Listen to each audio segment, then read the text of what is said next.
Hello everyone and welcome to my channel.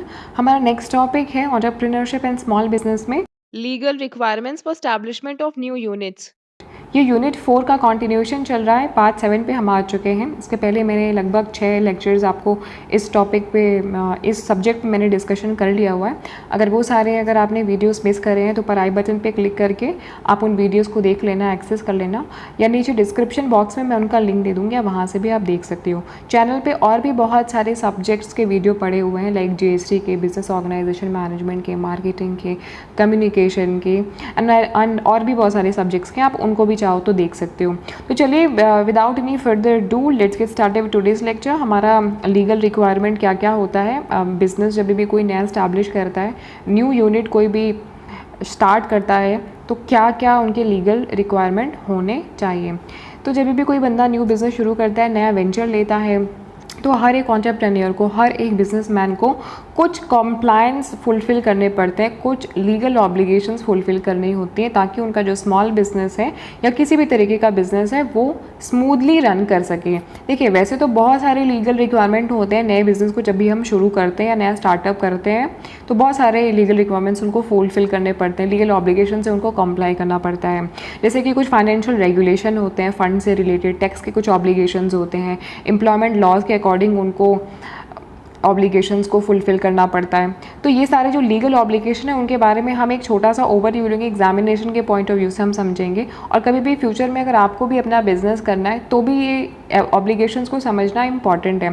सबसे पहले तो ये है कि जब भी आप कोई बिज़नेस शुरू करना चाहते हो तो आपको LLC या कॉर्पोरेशन के फॉर्म में कोई बिज़नेस शुरू करना पड़ता है। ये पहली लीगल रिक्वायरमेंट होती है जो आपको मीटअप करनी होती है। आपको माने कि जो बिज़नेस जो ओनर है उसको मीटअप करना पड़ता है, उसको ये चूज़ करना पड़ता है कि उसके बिज़नेस का स्ट्रक्चर क्या होगा, उसके कंपनी का स्ट्रक्चर क्या होगा। तो अपने बिजनेस के स्ट्रक्चर को और कंपनी के स्ट्रक्चर को उसको चूज़ करना है। अब स्ट्रक्चर का बोले तो मतलब उसकी जो कंपनी है वो LLC होगी, लिमिटेड लायबिलिटी कॉर्पोरेशन, या एक कॉर्पोरेशन होगी, मतलब पब्लिक कंपनी वो शुरू करना चाहता है या प्राइवेट कंपनी शुरू करना चाहता है। अब देखिए, दोनों का ही एडवांटेज भी है, डिसएडवांटेज भी है, दोनों ही स्ट्रक्चर का। तो आपको ये रिसर्च करने की ज़रूरत है। कोई भी कंपनी का जब आप बिज़नेस स्ट्रक्चर चूज़ करते हो, खोलते हो, तो उसको सेलेक्ट करने से पहले, मतलब किसी भी बिज़नेस स्ट्रक्चर को, मतलब आप LLC को चूज़ करना चाहते हो या कॉर्पोरेशन को चूज़ करना चाहते हो, उसको चूज़ करने से पहले आपको अच्छे से रिसर्च करना होगा अपने स्टार्टअप को शुरू करने से पहले। अब देखो, ये थोड़ा सा समझना है कि LLC क्या है। LLC को बोलते हैं लिमिटेड लायबिलिटी कंपनी। इसमें क्या होता है कि this company protect you from personal liability, आपको पर्सनल लायबिलिटी से थोड़ा सा प्रोटेक्ट करती है बहुत सारे सर्कमस्टेंसेज में। मतलब यहाँ पे आपका रिस्क जो होता है ना वो डाइवर्सिफाई हो जाता है। सपोज करो कि अगर आप बैंकरप्ट हो जाते हो तो आपके जो पर्सनल एसेट हैं, चाहे आपके होम हुए या व्हीकल्स हुए, वो आपके रिस्क पे नहीं होंगे। इसमें आपकी लायबिलिटी थोड़ी सी डाइवर्ट हो जाती है। विथ LLC, मतलब LLC से क्या होता है कि you will be able to file your business income as part of your personal income tax. आप अपने बिजनेस की इनकम को पर्सनल इनकम टैक्स के रूप में भी फाइल कर सकते हो, but you will likely need to pay self employment tax, लेकिन आपको एम्प्लॉयमेंट टैक्स पे करना पड़ेगा। तो यहाँ पे आपका रिस्क जो होता है वो डाइवर्सिफाई हो जाता है। और इनकेस अगर आप बैंकरप्ट हो जाते हो, आपको लॉस हो जाता है बिजनेस में, तो ऐसा नहीं है कि आपके जो एसेट है, मतलब घर के एसेट है, आपकी गाड़ी घोड़ा, वो सब चली जाएगी। यहाँ पे रिस्क जो होता है वो बहुत कम होता है। कॉर्पोरेशन क्या होता है? कॉर्पोरेशन और सी कॉर्प, इसको कॉर्पोरेशन भी बोलते हैं, सी कॉर्प बोलते हैं। एक तरीके की ऐसी कंपनी होती है जो कि एक सेपरेट एंटिटी होती है, और इसकी जो एंटिटी, मतलब इसकी जो पहचान होती है वो ओनर और ओनर्स, मतलब अब ये देखो कि हो सकता है कि आप दो लोगों के साथ में बिजनेस शुरू कर रहे हो, या हो सकता है कि उसका बिजनेस का ओनर एक ही है। तो ये कॉर्पोरेशन एक सेपरेट एंटिटी होती है। कॉर्पोरेशन ऑफर करती है greatest level of personal protection, काफ़ी पर्सनल प्रोटेक्शन ये आपको ऑफर करती है लायबिलिटी, दायित्व से के लिए बिजनेस स्ट्रक्चर के अंदर में। ये आपको काफ़ी एक्सपेंसिव पड़ जाता है, काफ़ी कॉम्प्लिकेटेड फॉर्म है कॉर्पोरेशन का जब भी आप फॉर्म करते हो। जब आप कॉर्पोरेशन फॉर्म करते हो तो आपको सेपरेट इनकम टैक्स वगैरह पे करना पड़ता है, क्योंकि इसमें जो भी आप प्रॉफिट अर्न करते हो यहाँ पे वो आपका रिस्क डाइवर्सिफाई नहीं होता है, तो आपको इनकम पे टैक्स पे करना पड़ता है। अब आपको एक बेसिक डिफरेंस पता चला LLC में और कॉर्पोरेशन में। LLC में आपको एम्प्लॉयमेंट टैक्स पे करना पड़ता है, कॉर्पोरेशन में आपको सेपरेट, क्योंकि आप एक सेपरेट एंटिटी हो गई आपकी कॉर्पोरेशन की, आपकी कंपनी की सेपरेट एक अलग आइडेंटिटी हो गई, तो वहाँ पे आपको इनकम टैक्स पे करना पड़ेगा। आपके जो प्रॉफिट आप जो अर्न कर रहे हो उस पर आपको टैक्स पे करना पड़ेगा। तो LLC कॉर्पोरेशन हमने समझा।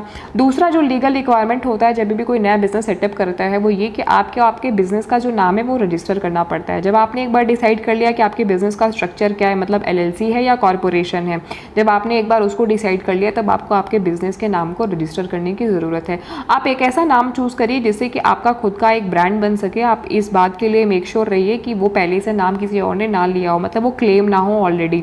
तो नाम को चूज़ करते टाइम थोड़ा सा यूनिक नाम चूज़ करिए और आपके ब्रांड को वो रिफ्लेक्ट करे। आप ऐसा नाम चूज़ करो। बोले तो जैसे कि अब आप समझो कि देखो मार्केटिंग का ये उसूल होता है ना कि आपके एक नाम में आपका पूरा जो बिजनेस है वो झलक जाए। जैसे कि आप सपोज करो कि मेरे जो चैनल का नाम है वो क्या है, ज्ञान अड्डा है। आपको ये समझ में आ गया ना कि मेरे चैनल पे आप आओगे तो आपको ज्ञान से संबंधित, मतलब नॉलेज, इन्फॉर्मेशन से रिलेटेड सारी चीज़ें आपको यहाँ मिलेगी।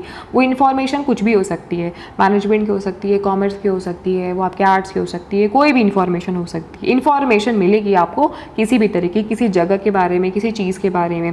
तो वही होता है, आप कोई भी बिजनेस शुरू करते हो तो आप एक ऐसा बिजनेस शुरू करो जिससे कि वो आपके ब्रांड को, जो भी आप प्रोडक्ट लेके आ रहे हो मार्केट में, जो सर्विस लेके आ रहे हो, उससे वो रिफ्लेक्ट हो।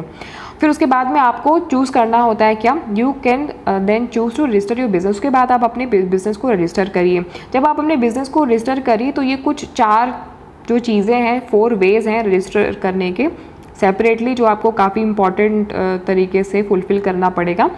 सबके अपने अपने पर्पज़ होते हैं। सबसे पहले तो आप ये समझो कि एन एंटिटी नेम, आपकी एंटिटी का एक नाम होना चाहिए। एंटिटी का नाम माने आपकी बिजनेस एक अलग एंटिटी, एक अलग पहचान है। तो legally protect your business at your state level. तो इससे क्या होगा, जब आप कि बिज़नेस, क्योंकि बिज़नेस जो होता है ना वो कंपनीज एक्ट के अंदर में अगर बात करें तो जो कॉरपोरेशन होता है वो एक सेपरेट एंटिटी होती है, मतलब कि उसको एक एज अ पर्सन ही ट्रीट करते हैं। कंपनी को एज अ पर्सन ट्रीट करते हैं। कंपनी के नाम पे आप लोन लेते हो, जैसे आप क्या होता है कि ऐसे अभी सपोज करो आप अपने नाम पे लोन लेते हो तो आपको नाम पे लोन मिल जाता है। लेकिन जब आप एक कंपनी को कॉर्पोरेशन के रूप में खोलते हो तो आप कंपनी के नाम पे लोन लेते हो। आपकी कंपनी दिवालिया होती है, आप दिवालिया नहीं होते हो। आपका दिवालिया, बैंकरप्ट होना अलग है, किसी कंपनी का बैंकरप्ट होना वो अलग बात है। तो इसीलिए एंटिटी नाम ही एक सेपरेट लीगल एंटिटी होती है। इससे क्या होता है कि आपका जो बिजनेस है वो स्टेट लेवल पे प्रोटेक्टेड रहता है। ट्रेडमार्क, दूसरा ट्रेडमार्क काफ़ी इंपॉर्टेंट है। ट्रेडमार्क में क्या होता है कि आपका जो बिजनेस है वो फेडरल लेवल पे, मतलब सेंट्रल लेवल पे और ओवरऑल और कंट्री के लेवल पे और ग्लोबल लेवल पे प्रोटेक्टेड रहता है।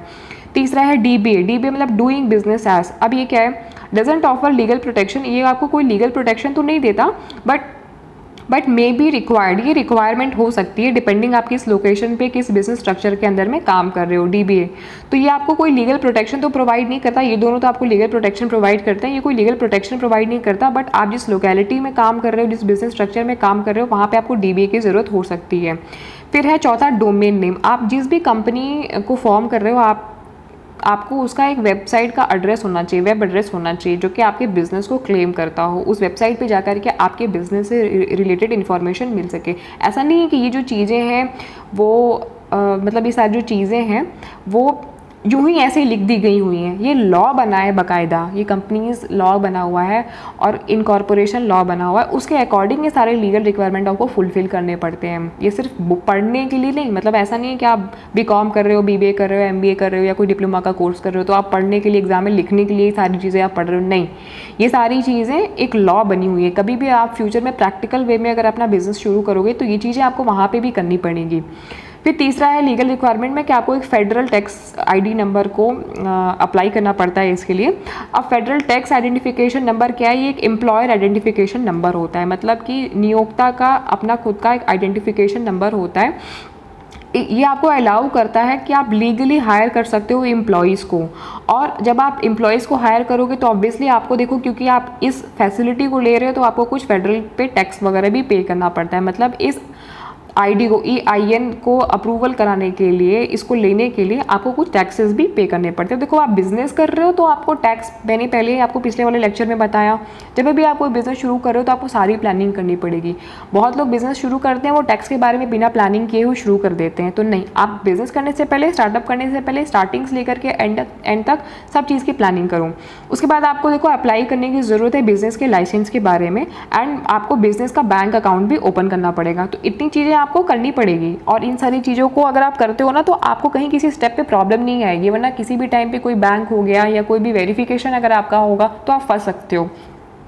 उसके बाद क्या है कि you can apply for IAN through IRS website. आप IRS वेबसाइट का इस्तेमाल करके डायरेक्टली EIN मतलब एम्प्लॉयर आइडेंटिफिकेशन नंबर के लिए अप्लाई कर सकते हो। सारी चीज़ें देखो ऑनलाइन हो रही है, वेबसाइट के थ्रू हो रही है, घर पे बैठे बैठे आप ये सारी चीज़ें कर सकते हो। Your business will need EIN if you plan on doing of the following. आप देखो क्या है कि EIN का ज़रूरत कहाँ है, EIN का ज़रूरत देखो ये सारे चारों पॉइंट्स पे होता है। अगर आप एम्प्लॉय कर रहे हो, सॉरी, अगर आप हायर कर रहे हो किनको, एम्प्लॉयज़ को हायर करोगे तो ऑब्वियसली आपको इनको पेमेंट भी करना पड़ेगा। तो यहाँ पे आपको एम्प्लॉयर आइडेंटिफिकेशन नंबर की ज़रूरत पड़ेगी। जब आप एम्प्लॉयर टैक्स रिटर्न को फाइल करते हो, मतलब जब आप अपनी कंपनी के टैक्स की रिटर्न को फाइल करोगे, वहाँ पे भी आपको इसकी ज़रूरत पड़ेगी, EIN की। जब आप एज अ कॉरपोरेशन खुद को, मतलब बिजनेस स्ट्रक्चर, देखो बिजनेस स्ट्रक्चर दो होता है, मैंने आपको बताया, एक कॉरपोरेशन होता है, एक LLC होता है। जब आप कॉरपोरेशन वाला बिजनेस शुरू कर रहे हो ना, तो भी आपको वहाँ पे EIN नंबर चाहिए होता है। फिर लास्ट क्या है, using a tax deferred pension plan. देखो टैक्स डिफर्ड पेंशन मतलब कोई भी अगर पेंशन की प्लान चल रही है या टैक्स डिफर्ड पेंशन प्लान है, तो अगर आप इसको यूज़ करना चाहते हो तो इसके लिए भी आपको ये चाहिए होता है, एम्प्लॉयर आइडेंटिफिकेशन नंबर। तो आपको इसको करना पड़ेगा, इस लीगल रिक्वायरमेंट को फुलफिल करना पड़ेगा। चौथा क्या है लीगल रिक्वायरमेंट की, determine if you need a tax state ID number. आप इस चीज़ का निर्धारण करिए। देखिए इस चीज़ की ज़रूरत नहीं हो सकती है, डिपेंड करता है कि आप कैसा बिजनेस कर रहे हो, छोटे लेवल पे कर रहे हो, LLC कर रहे हो और कॉरपोरेशन कर रहे हो। अगर आप किसी बड़े तबके पे बिजनेस करना चाह रहे हो या कुछ ऐसा आप काम कर रहे हो कि आपको एम्प्लॉयमेंट टैक्स ऑब्लिगेशन को फुलफिल करना है, तो आपको स्टेट टैक्स ID नंबर आपको की ज़रूरत पड़ सकती है। तो आपको थोड़ा सा रिसर्च करना पड़ेगा कि आपका जो स्टार्टअप आप कर रहे हो वहाँ पे आपको उस स्टार्टअप में स्टेट टैक्स ID नंबर की ज़रूरत तो नहीं है। तो आप कोई भी बिजनेस जब शुरू कर रहे हो तो उसके बारे में बिना रिसर्च के तो करोगे नहीं। आप रिसर्च करो, ये जानो कि आप जो बिज़नेस कर रहे हो, जो आप ब्रांड लेके आ रहे हो मार्केट में, जो प्रोडक्ट लेके आ रहे हो मार्केट में, जो सर्विस मार्केट में लेके आ रहे हो, तो उसमें स्टेट टैक्स ID नंबर क्या इस चीज़ की रिक्वायरमेंट है। अगर है तो आप इसके लिए अप्लाई करिए। You will only need one if the state you operate in collect taxes from business। आपको ये तब ज़रूरत पड़ेगा कि जब जिस स्टेट में आप अपने बिजनेस को ऑपरेट कर रहे हो वो सेपरेट तरीके से वो टैक्स को कलेक्ट करती है, आप जो उस पर्टिकुलर बिजनेस को शुरू कर रहे हो। मतलब क्या होता है कि कई बार स्टेट जो होती है, सरकार, स्टेट की मैं बात करूँ, केंद्र की नहीं, जो राज्य सरकार होती है, किसी स्पेसिफिक प्रोडक्ट पर टैक्स इम्पोज करती है। कोई स्टेट करती है, कोई स्टेट नहीं करती है। तो आप ये देखो कि क्या आपकी स्टेट में जो आप सामान ला रहे हो मार्केट में, या जिस चीज़ की आप मैन्युफैक्चरिंग कर रहे हो, प्रोडक्शन कर रहे हो, स्टार्टअप कर रहे हो, जो बिजनेस कर रहे हो, क्या उस पर आपकी स्टेट गवर्नमेंट कोई टैक्स अलग से इम्पोज करती है।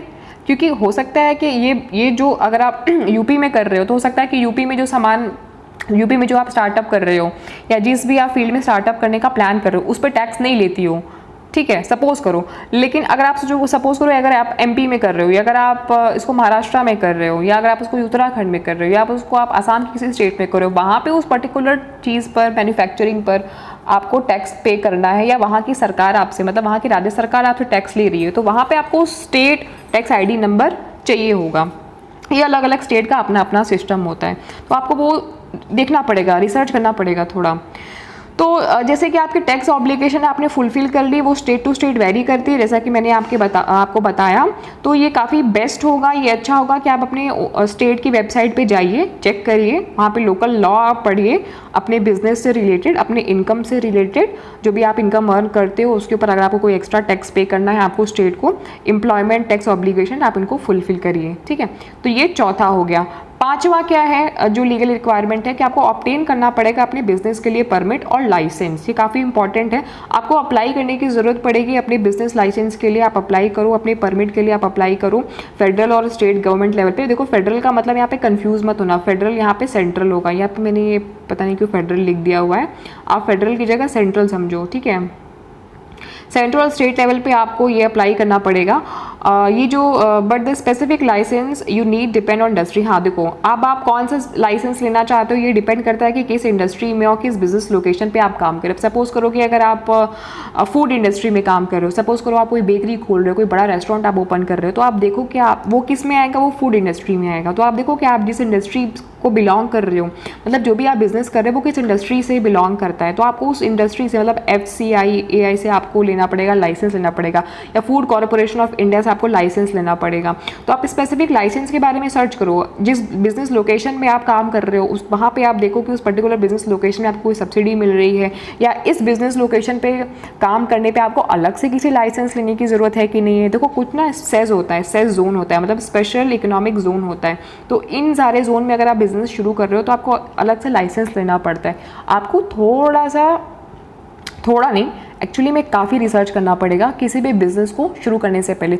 वैसे तो आप छोटा मोटा बिज़नेस शुरू कर सकते हो, लेकिन फिर भी अवेयरनेस के लिए कि फ्यूचर में आपको प्रॉब्लम ना हो, अगर आप एक बड़ा बिज़नेस का सपना देख रहे हो तो वो छोटे से शुरू होगा ऑब्वियसली। तो ये सारे स्टेप्स आपको ध्यान में रख करके चलने पड़ेंगे, सारे लीगल रिक्वायरमेंट को आपको देख के चलना पड़ेगा। क्यों? क्योंकि देखो आपको बेनिफिट भी मिलता है इन सारी चीज़ों से। कैसे बेनिफिट मिलता है? जैसे कि सपोज करो कि आप सेज वाले जोन में बिजनेस शुरू करो, तो सेज वाले जोन में बिजनेस मतलब स्पेशल इकोनॉमिक जोन में जब आप कोई बिजनेस शुरू करते हो तो उसमें क्या होता है कि गवर्नमेंट आपको सब्सिडी देती है, मतलब आपको सुविधा देती है, आपको फैसिलिटी देती है, आपको इंसेंटिव देती है, आपके प्रोडक्ट को प्रमोट करती है, आपसे टैक्स कम लेती है, तो इसमें आपका ही फायदा है। तो आपको ये सारी रिसर्च करने की ज़रूरत पड़ेगी। तो जिस भी इंडस्ट्री में आप बिलोंग कर रहे हो, आपको वहाँ का जो लाइसेंस लेना है या जो परमिट लेना है आप ये चेक करो। Small business administration has a list outline common federal business, federal जहाँ जहाँ है वहाँ पे सेंट्रल कर देना, ठीक है। तो स्मॉल बिजनेस तो बहुत सारे जो आपके सेंट्रल की वेबसाइट होती हैं वो आपको ये बता देंगी कि आप जिस भी इंडस्ट्री में अपना बिजनेस कर रहे हो आपको कौन से लाइसेंस लेने की ज़रूरत पड़ेगी, वो सारी इन्फॉर्मेशन आपको मिल जाती है। स्टेट लेवल पे भी अगर आपको कुछ लाइसेंस चाहिए, कुछ परमिट वगैरह चाहिए या कोई आपको एडिशनल फीस वगैरह पे करनी है, डिपेंड करता है कि आप कौन से लोकेलिटी पर, कौन से लोकेशन पर आप शुरू कर रहे हो और आपका प्राइमरी बिजनेस एक्टिविटी क्या है, ये सारी चीज़ें डिपेंड करती हैं। तो रिसर्च करना ज़रूरी है, रिसर्च रिक्वायरमेंट करना ज़रूरी है स्टेट लेवल पर और लोकल लेवल पे बेस्ड ऑन क्या आप बिजनेस शुरू कर रहे हो। जैसे कि सपोज करो बहुत सारे शहर में जो है वो वाइन बैन है, ठीक है, शराब या लीकर बैन है। तो अगर आप लीकर इसका कुछ काम शुरू करना चाहते हो तो ऑब्वियसली आपको लाइसेंस लेना पड़ेगा। आप पब खोलना चाहते हो, बार खोलना चाहते हो तो आपको लाइसेंस लेना पड़ेगा। अगर आप कोई बट्टे का काम करना चाहते हो, पट्टे का अगर आप लीज लेना चाहते हो तो लाइसेंस आपको लेना पड़ेगा। बहुत सारे काम में लगभग आपको लाइसेंस लेना पड़ता है। छठा जो लीगल रिक्वायरमेंट है वो ये है कि आपको आपके बिज़नेस को प्रोटेक्ट करना है इंश्योरेंस से। इंश्योरेंस से कैसे प्रोटेक्ट करोगे? अब देखो बिज़नेस का जो इंश्योरेंस होता है वो आपको प्रोटेक्ट करता है आपकी पर्सनल लायबिलिटी का प्रोटेक्शन, मतलब आपकी जो व्यक्तिगत जो जिम्मेदारी है, व्यक्तिगत जो लायबिलिटी है उनसे आपको प्रोटेक्ट करता है बिज़नेस जब आप इंश्योरेंस लेते हो। अब क्या है कि आप डिफरेंट बिजनेस स्ट्रक्चर होते हैं, तो डिफरेंट बिजनेस स्ट्रक्चर में आपके डिफरेंट आप सेटअप करते हो, तो उन सारे सेटअप में आपको ये इंश्योरेंस अगर आप लेते हो तो वो आपके जो भी आप एसेट्स हैं उनको प्रोटेक्ट करता है, आपकी कंपनी को प्रोटेक्ट करता है। बिजनेस इंश्योरेंस आपके सिर्फ पर्सनल एसेट को ही नहीं प्रोटेक्ट करता है, आपके बिजनेस के एसेट को भी प्रोटेक्ट करता है। फॉर एग्जांपल अगर आग लगी आपकी कंपनी में, या चोरी हो गई, या कुछ ऐसी मिस हैपनिंग हो गई, या भूकंप आया कुछ नुकसान हो गया, अर्थक्वेक आया कोई नुकसान हो गया, सुनामी आई नुकसान हो गया, तो आप ये सारे इंश्योरेंस को आप क्लेम कर सकते हो, ले सकते हो। Some types of insurance required by law such as unemployment and disability insurance. Suppose करो कि अगर आप माइंस में काम कर रहे हो, खदानों में, वहाँ पे लोगों के मतलब जो लोग काम करते हो उनके कभी हाथ पैर टूट जाते हैं या आँख से उनको कोई प्रॉब्लम हो जाती है, ब्लाइंड हो जाते हैं, या उनके ऊपर कुछ ऐसे हैवी टूल्स मशीनरी गिर जाती हैं, तो क्या है इंश्योरेंस वहाँ पे भी चाहिए होता है ना, डिसेबिलिटी इंश्योरेंस हो जाती है। तो अनएम्प्लॉयमेंट के लिए और डिसेबिलिटी इंश्योरेंस के लिए ये कुछ टाइप के जो इंश्योरेंस होते हैं जो वो लॉ के द्वारा आपको लेने पड़ते हैं। मतलब सपोज करो कि अगर आपने किसी कंपनी में आप जॉब कर रहे हो, ठीक है, या आप जिस बिज़नेस जो भी आप बिज़नेस कर रहे हो वो बिज़नेस ही ठप हो जाए, या इंडस्ट्री मना कर दे कि हमको ये बिज़नेस नहीं करना है, तो आप अनएम्प्लॉय हो जाओ, वो बिज़नेस आपका बंद हो जाए, या डिसेबिलिटी किसी की हो जाए इंश्योरेंस। तो इंश्योरेंस कई तरीके से आपको प्रोटेक्ट करता है। एन नंबर्स ऑफ एग्जाम्पल हैं जो आपको बिजनेस इंश्योरेंस, जब आप इंश्योरेंस लेते हो तो आपके बिजनेस को और आपके पर्सनल एसेट्स को भी प्रोटेक्ट करता है कहीं ना कहीं। तो ये एक गुड आइडिया है। अगर आप बिजनेस इंश्योरेंस को लेते हो तो आपके जो पोटेंशियल रिस्क आने वाले हैं आपके स्टार्टअप के ऊपर में, तो अपने स्टार्टअप को प्रोटेक्ट करने के लिए और फ्यूचर में पोटेंशियल रिस्क से प्रोटेक्ट करने के लिए लोग बिजनेस इंश्योरेंस लेते हैं। और ये कुछ इंश्योरेंस लॉ बोलती है कि आपको लेना ही लेना है, मतलब वो मैंडेटरी है। अब इसमें देखो 3 तरीके का जो बिजनेस इंश्योरेंस होता है, तो जनरल इंश्योरेंस होता है, एक प्रोडक्ट लाइबिलिटी का इंश्योरेंस होता है, एक तीसरा होता है कॉमर्शियल प्रॉपर्टी का इंश्योरेंस होता है। तो जनरल इंश्योरेंस में क्या होता है कि अगर सपोज करो कि आपके ये बिजनेस को प्रोटेक्ट करते से फाइनेंशियल लॉस नुकसान हो गया, पैसे वैसे आपके नुकसान हो गए, आपकी प्रॉपर्टी डैमेज हो गई, किसी को कोई इंजरी हो गई, नुकसान हो गया, या किसी को मेडिकल इशू हो गया, या लॉ सूट सेटलमेंट और जजमेंट, या आपके ऊपर में कोई ऐसी कार्रवाई चल रही है, लॉफुल कार्रवाई, तो उसमें आपके पैसे वैसे लगते हैं, जजमेंट अगर आप कराओगे पैसे वैसे लगते हैं, तो उसमें इस जनरल लायबिलिटी के अंदर में ये सारी चीज़ें आपकी कवर हो जाती हैं। प्रोडक्ट वाले में क्या होता है कि जब भी आपको सपोज करो प्रोडक्ट आप सेल कर रहे हो मार्केट में, तो उसमें क्या होता है कि आपका प्रोडक्ट अगर डिफेक्टिव निकला या कस्टमर आपके प्रोडक्ट को यूज़ किया, उसको कुछ इंजरी वगैरह हो गई, तो भी आपके ऊपर क्या होता है, क्लेम हो जाता है। तो जब आपने इंश्योरेंस करा के रखा है तो आप इसको क्लेम कर सकते हो, मतलब यूज़ कर सकते हो। फिर तीसरा है कि कॉमर्शियल प्रॉपर्टी का इंश्योरेंस कराते हैं। जैसे कंपनी की जो अगर प्रॉपर्टी है वो कुछ डैमेज हो गया या कुछ लॉस हो गया तो वो भी आपको प्रोटेक्ट करता है। जैसे कि कैसे, जैसे नेचुरल डिजास्टर वगैरह हो गया, जो मैंने अभी आपको एक्सप्लेन किया ना पीछे, बस वही सेम चीज़ें यहाँ पे कैटेगराइज कर दिया गया हुआ है। किसी का एक्सीडेंट हो गया, वैंडलिज्म हो गया, डिजास्टर वगैरह आ गया, सुनामी आ गई, कुछ ऐसा हो गया, तो आपकी कॉमर्शियल प्रॉपर्टी को वे आपको इंश्योर करता है। सातवां ये है कि जब भी आप अपना स्टार्टअप करना चाहते हो तो आपको आपका बैंक का अकाउंट खोलना पड़ेगा। ये एक लीगल पर्सपेक्टिव से काफ़ी इंपॉर्टेंट लीगल रिक्वायरमेंट है जो आपको फुलफ़िल करनी पड़ेगी, क्योंकि ये काफ़ी ज़रूरी हो जाता है जब भी आप बैंक मतलब बिज़नेस शुरू कर रहे हो तो आपका एक सेपरेट और आपके पर्सनल अकाउंट के अलावा आपके बिज़नेस का एक अकाउंट होना चाहिए।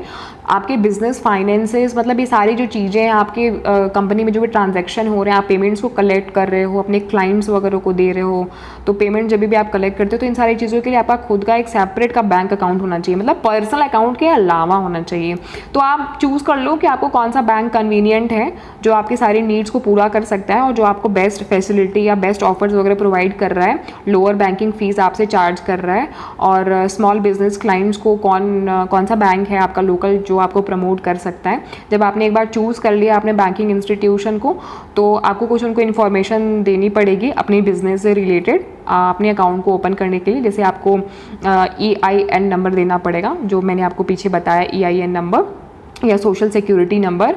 इन केस ऑफ अगर आप सोल प्रोप्राइटरशिप कर रहे हो, मतलब अगर आप सिर्फ इकलौते ओनर हो अगर आप अपनी कंपनी के, तो आपको SS नंबर देना पड़ता है, सोशल सिक्योरिटी नंबर, तो वो आप देख लो। फिर उसके बाद आपका जो भी बिज़नेस का डॉक्यूमेंट है वो आपको दिखाना पड़ेगा उनको, बिज़नेस का लाइसेंस वगैरह शेयर करना पड़ेगा कि इनको बैंक को जहाँ पे अपना अकाउंट खोलना चाहते हो।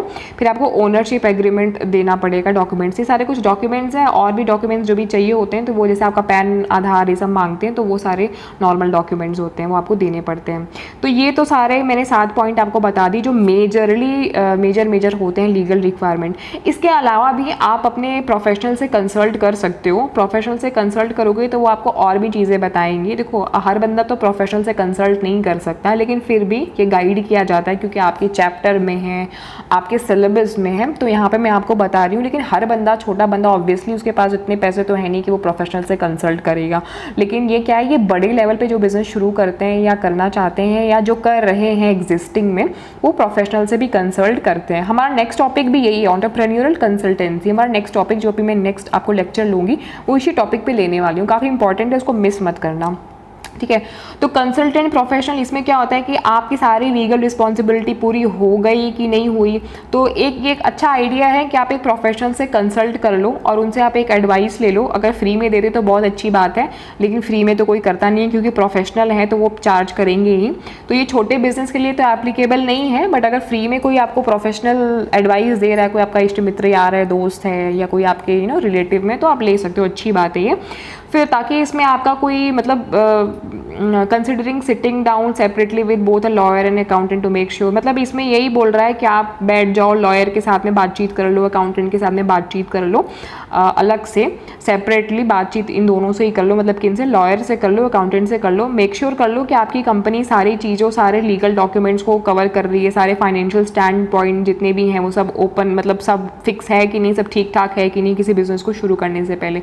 तो ये सारी चीज़ों में आप बैठ जाओ, बात कर लो। लॉयर वगैरह से तो आप देखो, घर में हर कोई बंदा ही है, मतलब दूसरा बंदा ही लॉ की पढ़ाई कर रहा है, मतलब हर घर में दूसरा तीसरे बंदे कोई ना कोई आपको मिल ही जाएंगे। नहीं तो फिर ऑनलाइन तो आपको सारी इन्फॉर्मेशन मिल जाएगी, और हम जैसे लोग तो आप लोग को गाइड करने के लिए हैं ही हैं। तो अब तो बहुत सारी चीज़ें आप लोगों के लिए फ्री ऑफ कॉस्ट अवेलेबल है ऑनलाइन, और ऐसे बहुत सारे आपको यूट्यूब पे वीडियोस भी मिल जाएंगे। इतनी सारी जो चीज़ें मैंने आपको बता दी, अगर आप सेटअप करना चाहते हो वाकई में बिजनेस, तो ये सारी चीज़ें आपके लिए बहुत इन्फॉर्मेटिव है, सच बता रही हूँ, ट्रस्ट मी। तो आई होप कि आपको आज का लेक्चर काफ़ी इंटरेस्टिंग लगा होगा और आपने इस पूरे सेशन को एंजॉय किया होगा। वीडियो अच्छा लगा, लेक्चर अच्छा लगा तो लाइक करना, चैनल को प्लीज़ सब्सक्राइब करूँ। ये मिर्ज़ापुर में एक नया इनिशिएटिव मैंने लिया हुआ है जिसमें मैं आपको फ्री ऑफ कॉस्ट 0 पैसे, 0 रुपये लिए, 1 भी रुपये नहीं लेकर के फ्री में आपको पूरी एजुकेशन प्रोवाइड कर रही हूँ। कॉमर्स का मैंने अभी शुरू किया हुआ है, BA BCom जितने भी आप डिप्लोमा कोर्सेज कर रहे हो, उन सारे से रिलेटेड जितने भी आपको वीडियोज़ हैं वो सारे लेक्चर्स मैं आपको दूंगी। इसके बाद मैं BA के सब्जेक्ट्स को लेने वाली हूँ।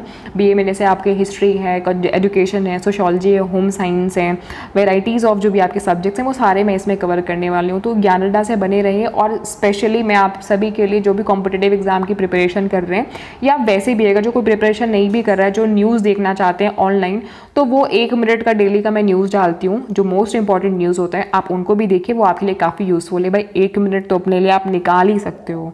1 मिनट तो कहीं कुछ नहीं गया। 1 मिनट में आपको मोस्ट इंपॉर्टेंट न्यूज़ पता चल जाएगी। तो guys thank you for watching this lecture. मिलते हैं हम नेक्स्ट लेक्चर में। नेक्स्ट हमारा टॉपिक है एंटरप्रेन्योर कंसल्टेंसी। उसमें हम बहुत सारी चीज़ें पढ़ेंगे, मेथड एंड सब कुछ। तो थैंक यू।